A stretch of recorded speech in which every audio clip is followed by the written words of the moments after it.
Are you tired of bad news and negative headlines? So are we. Stick around for a weekly news segment brought to you by Central Perk. Good news, everyone.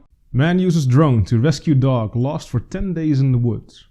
The power of the internet was on full display for one family that had lost its golden puppy retriever.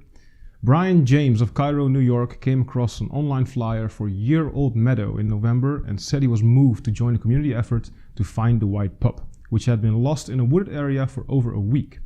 I'm realizing that it might be easy to see her from the air if we find her before snow falls, said James, who is a licensed hiking guide and a drone pilot. James traveled a few miles away to Andes, New York, where he used the drone to canvass the trees around where Meadow was last spotted. He soon came upon a patch of white. I was able to get a visual on Meadow from the air, said James. He said he quickly rushed to the spot where he found the pup, which was uninjured.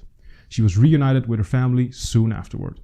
Everybody's got the capability to help, he said. You never know what will come of it. Playing video games may make you happier, study finds.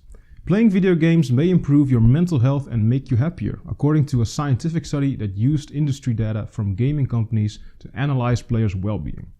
The research by the University of Oxford analyzed the effects of playing two popular video games, Nintendo's Animal Crossing, New Horizons, and Electronic Arts' Plants vs. Zombies.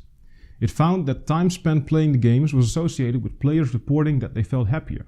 It comes after years of debate about the impact of video games on mental health of young people, and amid a pandemic that has caused sales of some titles to skyrocket.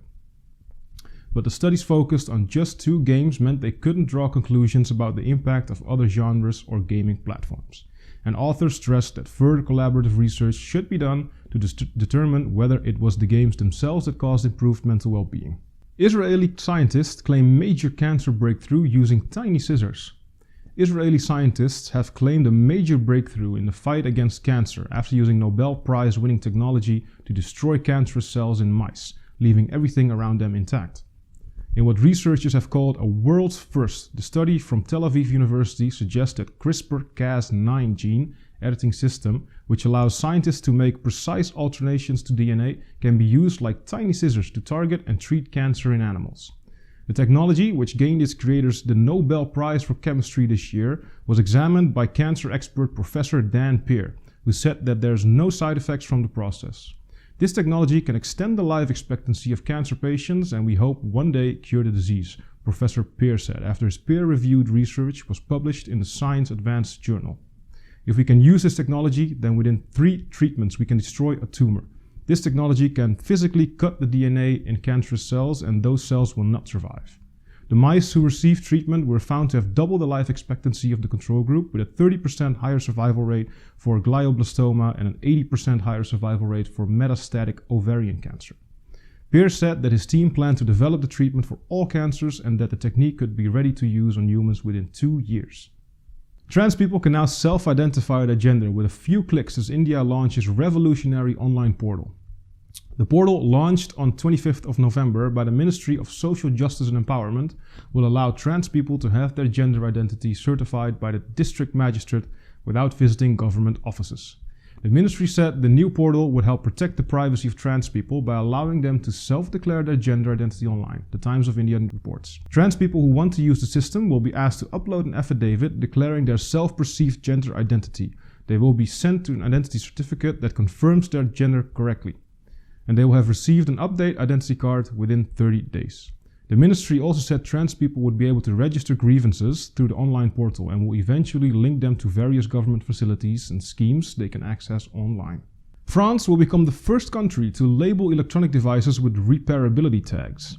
The Consumers' Right to Repair resolution vote passed with 395 votes in favor, 94 against and 207 abstentions in a landmark decision. European Parliament has voted in support of the right of consumers to get a clear understanding of the estimated lifetime and repairability of electronic items like mobile phones, laptops, fridges, lawnmowers, etc. France, which is reportedly the first country to do so, will begin rolling out repairability tags for devices starting January, and some other countries will follow the suit. These labels will have a repairability score out of 10 that will be calculated on a few parameters like the ease of disassembly, price and availability of spare parts. While tech giant Apple has opposed the consumer's right to repair electronics because it may threaten their safety, the right to repair resolution has been passed. According to a recent EU survey, 77% of EU residents prefer repairing their devices than replacing them, while 79% of them think that manufacturers should facilitate consumers in repairing devices. The vote calls for an EU Commission to develop and introduce mandatory labeling to provide clear, immediate, visible and easy to understand information to consumers on the estimated lifetime and repairability of a product at the time of purchase.